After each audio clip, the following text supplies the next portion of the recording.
आज करूया याचा वापर। जय जय श्रीराम। मर्डर नाही करणे का छोड उसको। तर रात्रीच्या वेळी ना तो जंगल भाग बघायला भारी वाटतं। फर्स्ट टाइम एवढा आतमध्ये आलोय। एक नवीन शॉर्टकट रस्ता बघूया आपण। काय चाललंय बाई, कुठे चाललोय मी आणि काय करतोय। असं बघाय वर जावं लागते। सीड्या बघताय सरळ वर आहे तशा। ही चावली मस्त असा वडा आला इथे। देवा किती अजून प्रॉब्लेम आहेत यार। भाई आज ना 50,000 रुपयाला मला फटका बसला असता। 50,000 रुपयाला। हे स्वयंचलित दरवाजे आहेत। हे टोटल 7 आहेत। चांगलाच पोपट झाला चांगलाच। तरी म्हटलं मी मला साप कसा नाही दिसला आज। हा सर, ओके सर, करतो सर। हो सर, हो सर। नमस्कार मंडळी, जय शिवराय, जय शंभू राजे। स्वागत आहे तुमचं आपल्या अजून एका नाही तर नवीन व्हिडिओ मध्ये। लगभग 1 वर्षानंतर मराठीमध्ये व्हिडिओ बनवतोय। भारी वाटते, मोकळं वाटते। तो आजच्या या व्हिडिओ मध्ये ना मी चाललोय छोटीशी राईड करायला, म्हणजे राधानगरी मध्ये डॅम वर सनसेट बघण्यासाठी। ओके, हर हर महादेव, देवा परमेश्वरा, काहीतरी चांगलं होऊ दे देवा। कोप्रो सेटअप केलाय। हा परफेक्ट सेट झालाय की नाही समजत नाही, कारण थोडासा असा खाली आहे त्यामुळे स्क्रीन ना व्यवस्थित दिसत नाही मला। दुसरी गोष्ट म्हणजे या हेल्मेट मध्ये ना हवा जास्त पास होते, आतमध्ये हवा येते, त्यामुळे ना माईक मध्ये जास्त हवेचा आवाज येण्याची शक्यता आहे। काही 2-3 महिन्यापूर्वी मी राधानगरीच्या डॅम वर गेलेलो। मस्त असा सनसेट बघितलेला। सनसेटचा हा फोटो बघा कसलं वाटतंय ना, एक नंबर। तर असा सुंदर सनसेट बघितलेला। त्यानंतर मी विचार केला की परत एकदा यायचं व्हिडिओ बनवत आणि हा सनसेट दाखवायचा, पण त्या दरम्यान मला निघताच नाही आलं भाई। आणि सगळ्यात मोठे 2 प्रॉब्लेम आहेत, ते म्हणजे माझं नवीन हेल्मेट आहे ना, त्या हेल्मेट मध्ये भाई जे वायझर असतं ना, ते वायझर पूर्णपणे वाईट झालं हे असं। आणि ते वायझर आता मिळत नाही मार्केटमध्ये। बऱ्याच शॉपवाल्यांना विचारलं मी की हे हेल्मेटचं वायझर आहे का, तर ते सगळे बोलले की MT ब्रँड जो आहे तो आपले ॲक्सेसरीज इंडियामध्ये अवेलेबल करून देत नाहीये, त्यामुळे ते मिळत नाहीये। आता ते कधी मिळेल याची गॅरंटी नाहीये। जर त्याचं वायझर मिळालं तर नशीब, नाहीतर गेले पैसे पाण्यात। दुसरा प्रॉब्लेम म्हणजे गाडी ना मध्ये मध्ये मिसिंग मारते। आपली लाल परी आली आहे, लाल परी। गाडी किती किलोमीटर चालली आहे बघताय का? 49,736 किलोमीटर। वा, आणि काही दिवसात आपले 50,000 किलोमीटर कंप्लीट होणार आहेत। बघावं लागतं भावा। 11 किलोमीटर आहे फोंडा। चला, काही टेन्शन नाही। आज मी ना लेटच घरी येणार आहे, कारण घरी जाऊन तरी काय करायचंय। जय श्रीराम। पुढे कुठे चाललोय भाई, मला पेट्रोल टाकायचंय, हे मी विसरत होतो। तर ही जी मी इंस्टा 360 कॅमेराची जी स्टिक लावली ना, त्याच्यामुळे डिस्टर्ब तर होत नाही ना। ओ, समोरचा जो पहाड बघताय ना, पहाड नाही रे, डोंगर। तो जो डोंगर बघताय ना भावांनो, हा डोंगर फक्त 3 महिन्यानंतर बघायचा। हा स्वर्गच। सर ना मला तहान लागली, तहान। याचा वापर करूया। मला वाटतं ना याचा वापर मी 2-3 वेळाच केला, जास्त नाही। आज करूया याचा वापर। भारी नंतर वाटलं। पहिलं ना पायपामध्ये जेवढं पाणी होतं ना, ते सगळं एकदम गरम पाणी होतं, आणि नंतर थंड पाणी मिळालं, त्यामुळे भारी वाटलं। गाडी, कॅमेरे सगळी तयारी करून ठेवली, कारण मला ना ह्या 2 महिन्यामध्ये, म्हणजे फेब्रुवारी मार्च या 2 महिन्यामध्ये मोठ्या राईड करायच्या होत्या। फोंडा घाट भाई, परत सांगतो 3 महिन्यानंतर असे मस्त असे ढग येणार, असे काळे काळे, पाऊस असणार, थंड वातावरण असणार, रस्त्यावर पाणी असणार, रस्त्याच्या दोन्ही साईडला मस्त असे वॉटरफॉल वाहत जाणार, पाण्याचा तो खळखळाट। ह्या सगळ्या स्वर्गासाठी फक्त 3 महिने अजून थांबावं लागेल। इथे पण रस्ता खणून ठेवलाय। करा व्यवस्थित करा, फक्त पावसाच्या आधी केलात की जमवलं। बरेच दिवस हा कॅमेरा पडून होता घरी, त्याचा वापर झालाच नाही। ऍक्च्युअली मी या कॅमेऱ्याला गिराईक बघतोय, कोणाला काळजी असेल तर सांगा, विकायचंय मला। त्याचा वापरच होत नाही तर काय ठेवून उपयोग काय ना। नमस्कार, जय जय श्रीराम। मर्डर नहीं करने का छोड़ उसको। जय श्रीराम, हर हर महादेव, हर हर महादेव। नमस्कार भाऊ। आता मी काय बोलत होतो विसरलो, जाऊ दे।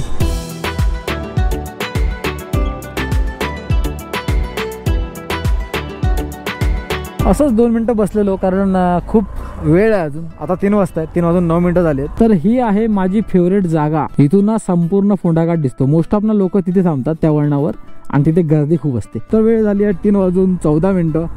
फोंडा सोडतोय आणि दाजीपूर मध्ये एंटर करतोय। ओके, तर भाई 2 रस्ते आहेत डॅम वर जाण्यासाठी राधानगरीच्या। एक रस्ता हा लेफ्ट साईडचा आणि एक सरळवाला। एक काम करतो, येताना या रस्त्याने येऊयात, जाताना या रस्त्याने जाऊयात। कारण येताना ना त्या रस्त्याने जायची मजाच वेगळी आहे। का माहितीये काय, पूर्ण जंगल भाग आहे तो सगळा। रात्रीच्या वेळी ना तो जंगल भाग बघायला भारी वाटतं। 1 मिनिट असंच जरा एक राऊंड मारूयात, काय फरक पडतोय। भरपूर वेळ आपल्याकडे, भरपूर।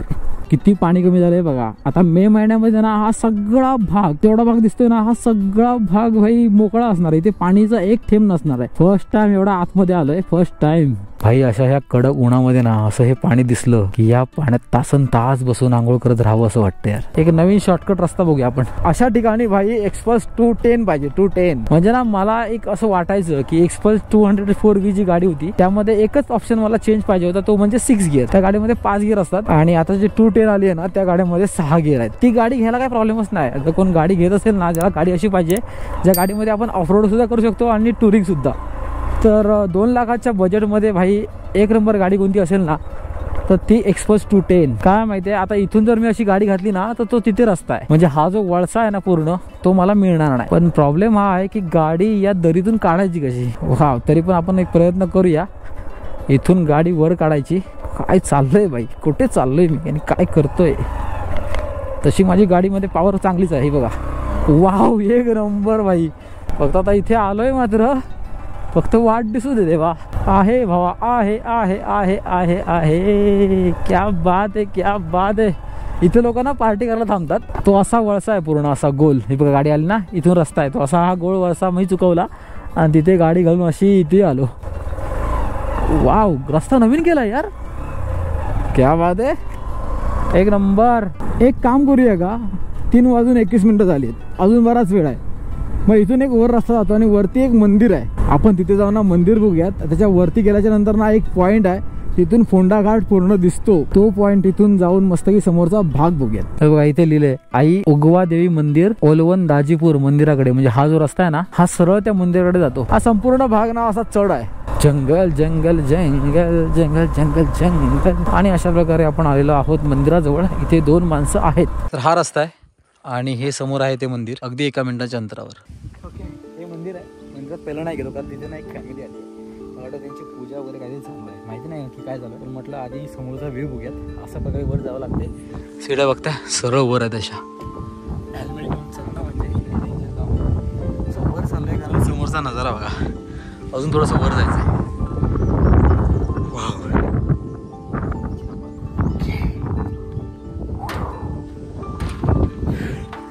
ते आहे मंदिर आणि हा आहे समोर फोंडा घाट.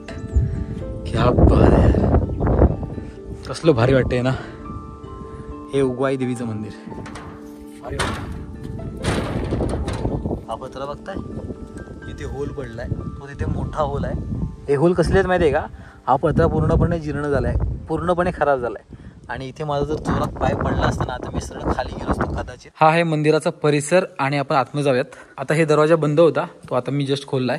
कोण असल्यामुळे हा दरवाजा बंद करतात. या आईची मूर्ती आणि मस्त असं हात दिव्याचा प्रकाश पडलाय. आणि आज गुढीपाडवा असल्यामुळे ना इथे बघा माझा हेल्मेट बघा कसं ठेवलंय मी, ते उलट ठेवलंय. एक हेल्मेट खराब झालंच तर आई आता कुठले कष्ट नको. हरलोय म्हणजे थकलोय. ज्या अपेक्षा ज्या इच्छा ज्या गोष्टी आहेत ना मला करायच्या आयुष्यात, मला त्या सगळ्या गोष्टी करण्यापासून मी खूप लांब आहे.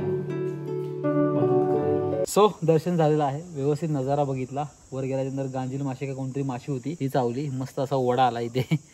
आणि आता इथून निघूयात आणि सरळ जाऊयात ताजीपूर मधील डॅमवर. तिथून हा सुंदर असा सनसेट बघूया. तर भाई नेहमीप्रमाणे गोप्रोने टांग दिलेली आहे. गोप्रोला चार्जिंग लावलंय मगापासून. जेव्हापासून मी मंदिरात गेलो, मंदिरात जाण्या अगदीपासून मी गोप्रोला चार्ज करतोय. गोप्रो चार्जच होत नाही, मध्ये मध्ये चालू होतोय आणि मध्ये मध्ये बंद होतोय. ओके 29% झाली आहे बघा. इथे चार्ज होतोय म्हणजे काय माहिती आहे, गोप्रो ओके आहे, बॅटरी ओके आहे, मात्र मीडिया मोड जो आहे ना त्या मीडिया मोड मधून गोप्रो चार्ज होत नाही. म्हणजे मीडिया मोड खराब झाला. अजून एक प्रॉब्लेम. अरे काय चाललंय देवा. मीडिया मोड ना 7 ते 8 हजाराच्या आसपास होतो. देवा किती अजून प्रॉब्लेम आहेत यार. मला वाटलं सगळे प्रॉब्लेम झाले, आता 2च प्रॉब्लेम आहेत. एक हेल्मेट आणि दुसरं म्हणजे बाईक. तर आज गुढीपाडव्याच्या दिवशी मला 3रा प्रॉब्लेम माझा समजलेला आहे, तो म्हणजे मीडिया मोड खराब झाला. ओके तर आता विषय असा झालाय की गोप्रो आपला चार्ज झालेला आहे, 80% पूर्ण चार्ज झालाय. तर भाई टाइम झालेला आहे 5:53. आता 6 वाजायला आलेत, बरोबर टायमावर निघतोय. तो बहिणीजवळ गेलो, मस्तपैकी चहा आणि 2 पुरणपोळ्या खाल्ल्या, थोडंसं टाइमपास केला, बातचीत केली, बोललो. आणि आता आपण डायरेक्ट जाऊयात धरणाजवळ. मस्त असे ते स्वयंचलित दरवाजे आहे ते बघूयात आणि तिथून मस्त असा सुंदर असा सनसेट बघूया आणि घरी जाऊयात. एका साईडला बघाल ना तर पावसाचं वातावरण झालंय आणि एका साईडला सुंदर असा सनसेट होतोय. भाई आज ना 50,000 रुपयाला मला फटका बसणार असता. 50,000 रुपयाला. कसा माहिती आहे, इथे मी कॅमेरा लावलेला आणि तो कॅमेरा ना लूज झाल्यानंतर ना हलक्याशा एका थ्रेडला होता. म्हणजे आणि 2 मिनिटं जर मी काय गाडी चालवतो ना तिथून निघून खाली पडणार होता. आणि एकदा काय पडला असता ना भाई संपला विषय. पण नशीब चांगला आहे त्या मंदिराच्या समोरच आलो आणि लक्ष गेला माझा कॅमेरा हलतोय. सो आता इथून आपल्याला परत मारावं लागणार लेफ्ट. हा मागचा सरळ रस्ता आहे तो राऊतवाडला जातो. हा रस्ता सरळ कोल्हापूर आणि किंवा मेन जो हायवे आहे ना राधानगरीचा तिथे जातो. आणि या रस्त्याने आपण वर गेल्याच्या नंतर थोड्याच अंतरावर आपल्याला मिळतं ते स्वयंचलित दरवाजे. इथला रस्ता कधी बनवणार काय माहिती. पावसामध्ये ना इथे खूप हालत होते, म्हणजे पूर्णपणे चिखल असतो आणि ह्या चिखलातून अशा या रस्त्यातून आम्हाला इथेच जावं लागतं. पण हा रस्ता काय वाटत नाही, कारण समोरचा नजारा खूप सुंदर असतो. पावसात तर भाई हा एक नंबर. टाइम झालेला आहे मित्रांनो 5:57. इथे आपण कालू पार्क केली. ह्या रस्त्याने येता येतं आणि हा आहे तो पॉइंट. मात्र आज थोडंसं काहीतरी वेगळं वाटतंय. स्वयंचलित दरवाजे पण बघूयात. आणि माझ्या पायाला लागलेलं शेण, मोठासा केक कापला मी. तर भाई हा आहे तो सीन तो मी बघण्यासाठी आलोय. आवाज आहे, आवाज हे असं पाणी येऊन आपटतंय, आवाज भारी येतोय, थंड अशी हवा सुटली आहे आणि समोर असा सुंदर सनसेट होतोय. पण मात्र ना त्या दिवशी जसं होतं ना तसं मात्र आज होत नाही. म्हणजे त्या दिवशी जो सनसेट बघितला तो खूप सुंदर होता. असं वाटतं तिकडे पाऊस पडतोय. आता मी ज्या कामासाठी आलो ना मला वाटत नाही सनसेट बघायला मिळेल. तरी सुद्धा हे बघा, हे स्वयंचलित दरवाजे आहेत. हे टोटल 7 आहेत. आणि हे कसे ऑपरेट होतात सांगतो. जेव्हा पाण्याची लेवल वाढते, वाढल्याच्या नंतर ना त्याचा जो पाण्याचा प्रेशर असतो तो दरवाजाच्या वरच्या भागावर जातो. पाण्याचा प्रेशर वाढल्यानंतर ना तिथून दबलं जातं आणि हे वजन आहे, हे वजन वर उचललं जातं. त्यामुळे हे दरवाजे ओपन होतात. आणि त्यानंतर जसं जसं पाणी कमी होतं तसं तसं हे वजन खाली जातं आणि दरवाजा बंद होतात. इथपर्यंत आलोय आणि इथून ना समोर बघा राधानगरी धरणाची जी मोठी भिंत आहे ना ती आपल्याला तिथून येताना दिसते. ती बरंच पाणी कमी झालंय, बरंच. इथपर्यंत ऍक्च्युली पाणी हे तिथपर्यंत असतं. हा जो उंचवटा दिसतोय तिथपर्यंत असतं. मात्र आता हे पाणी इतकं कमी झालंय. आता मे महिन्यापर्यंत ना हे आणि पाणी कमी होणार आहे. चांगलाच कुपट झाला, चांगलाच.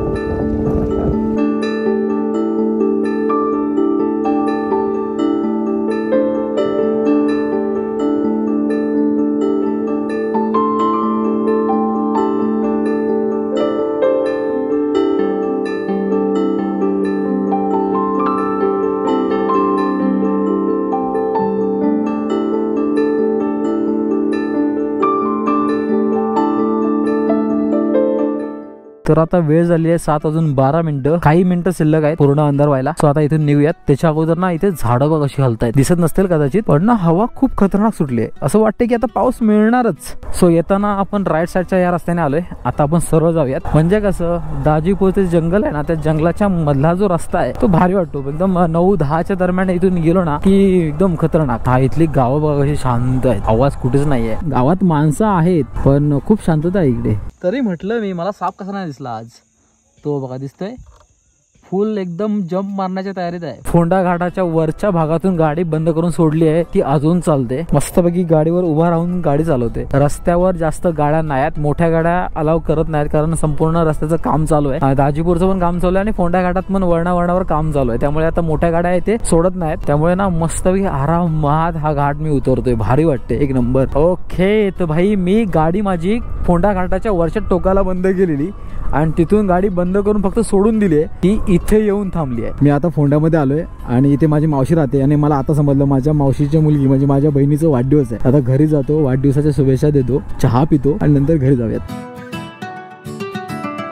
तर अचानक भयानक असा तो बर्थडे झाला. मस्त की केक खाल्ले, आईस्क्रीम खाल्ली, त्यानंतर पुरणपोळ्या अजून 2 खाल्ल्या, तिथे 2, आता 2, 4 झाल्या आणि 1 गुलाबजाम. चालेल 2 गुलाबजाम खाल्ले. आता डायरेक्ट घरी. ओके तर भाई रात्र झालेली आहे. मी आता 2 मिनिटात घरी पोहोचेनच. सो शनिवारी संपला, रविवारी संपला, आता पुढचे 5 दिवस.